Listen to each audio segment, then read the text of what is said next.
Olá, tudo bem? Hoje é dia de mais uma edição do nosso X da Questão.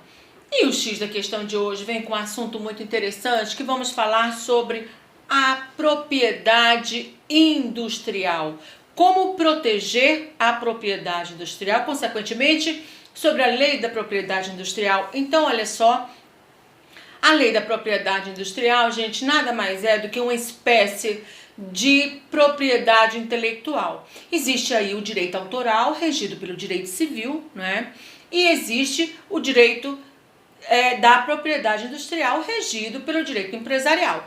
O direito civil é aquele direito dos livros, dos autores, né? Dos músicos, das músicas, composições.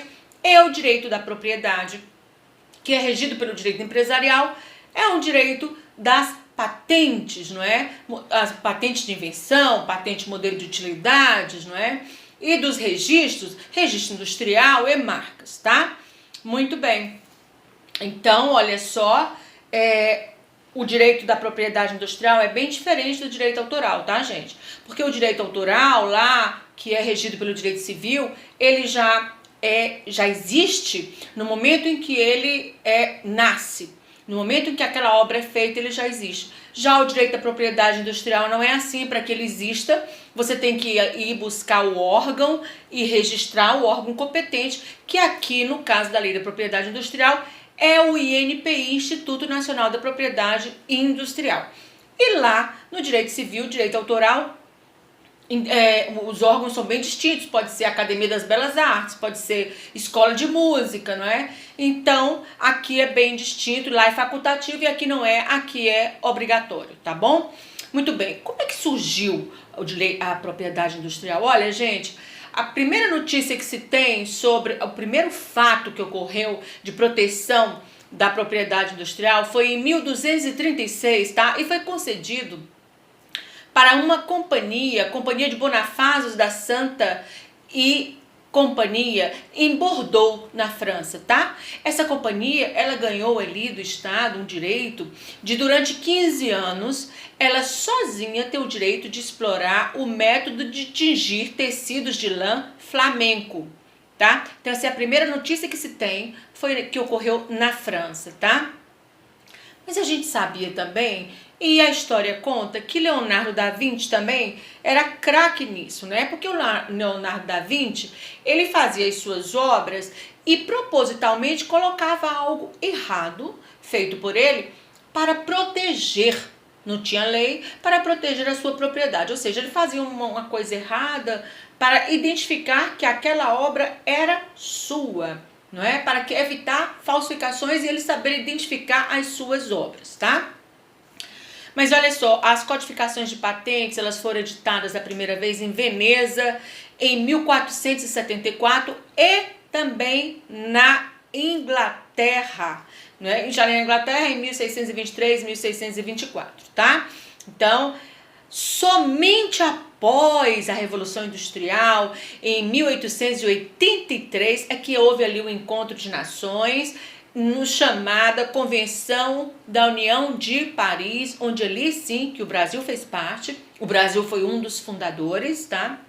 Ali sim, resolveu-se todo mundo se unir, as nações todas, para sim editar ali, não é, um sistema internacional de proteção da propriedade industrial, tá?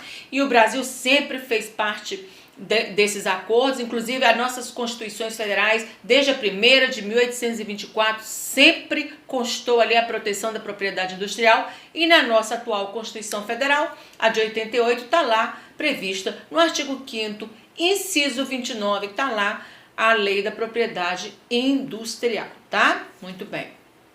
Então, a gente sempre fez parte disso, né? O Brasil é tido sempre como um país unionista, porque ele é um país que aderiu ali à Convenção da União de Paris, tá? Como também o TRIPS, que é aquele tratado internacional ali, não é? Onde integrantes de um conjunto de acordos assinados em 1994 versavam sobre esses acordos de proteção industrial, e o Brasil fez valer aqui, a partir do momento já que ele assinou, já fez valer no Brasil, tá? Muito bem. Então, esses direitos da propriedade industrial, eles vêm ali da guarida proteger bens móveis, porque eles são tidos como bens móveis, inclusive com direito a negociações, tá? Então, a proteção desses modelos de utilidades e patentes, não é? Eles são concedidos através de dois tipos de proteção. Patentes, que são patentes de modelos de utilidades e patentes de invenção, mas também de registro de marca e registro de desenho industrial, tá? Que será, isso a gente verá em outro vídeo, porque não são de patentes, eles são de registro, tá? Hoje veremos patentes de invenção e de modelos de utilidade, tá? Então, gente, a patente ou ela é de invenção ou ela é de modelo de utilidade, tá? E elas são concedidas por carta patente, diferente lá do registro, que veremos depois, que são conferidos através de certificados, tá? Muito bem, o artigo 16 da Lei da Propriedade Industrial, ele coaduna com o artigo 4º ali da Convenção da União de Paris, que diz que quem primeiro, não é, registra é que quem primeiro tem esse direito, tá? Os consignatários da Convenção da União de Paris ainda diz que todos que estão naquele acordo, se você primeiro registra num país, você ainda tem 12 meses para registrar no outro país, tem esse direito, porque essas concessões, elas são individuais, elas são por países, tá? Então, elas só valem no território nacional, tá bom? Essas concessões são dadas através de uma carta patente ou licenças de uso. Essas licenças de uso e cartas patentes são emitidas com exclusividade para quem criou, tá? O instituto que vai emitir essa carta ou essa licença se chama INPI, Instituto Nacional de Propriedade Industrial, é uma autarquia federal com sede no Rio de Janeiro, tá bom? Se você vai entrar com alguma ação contra o INPI, você vai entrar na Justiça Federal, não é? Embora na seção judiciária do Rio de Janeiro, porque a sede é lá, tá? Agora, se a briga for só entre terceiros, se faz parte, se não usa, a briga ali for entre terceiros, a justiça será estadual, porque não tem ali no polo a autarquia federal, tá? Muito bem. Primeiro, para que você possa ser agraciado com uma patente de ou invenção ou modelo de utilidade, precisa que aquele produto que você está inventando, ele seja produzido, tenha condições de ser produzido em escala empresarial, porque você não pode inventar nada que seja só para você. Então tem que ter ali um empresário que vá produzir em escala para todo mundo, tá?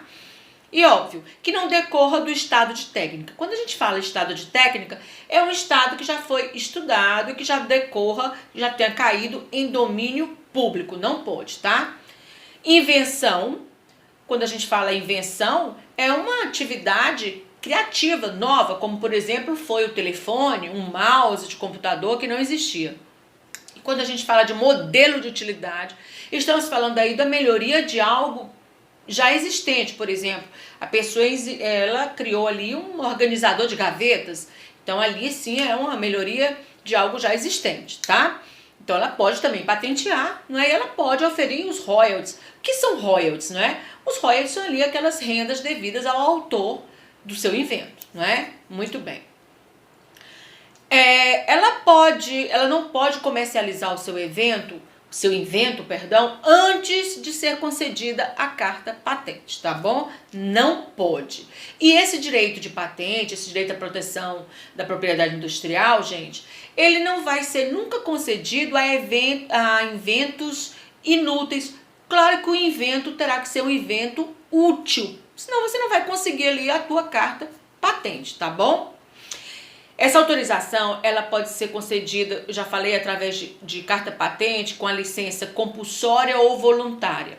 A licença voluntária é essa que eu, inventora, com você, que é o meu empresário, que vai produzir em série, vamos lá no INPI e depositamos, e essa licença será voluntariamente nos destinadas após os meses que o INPI fica ali observando, né? Ele fica ali 18 meses, vendo se já existe em outro lugar, se aquilo que eu estou falando fui eu que inventei, ou se já era de domínio público, se já era de estado de estudo de técnica, né, decorrente de estudo de técnica.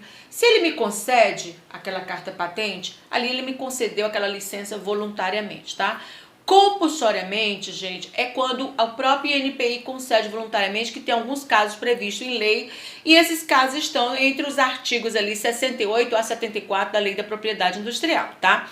Quando, por exemplo, me foi concedida a carta patente e eu não entrei em funcionamento, eu estou ali há mais de 3 anos e não entro, então ele vai e caça a minha licença, ou ele me entrega uma licença compulsória, ele me dá um prazo para que eu entre. Se eu não entrar, eu vou perder, vai ser extinta a minha exclusividade, a minha licença, tá?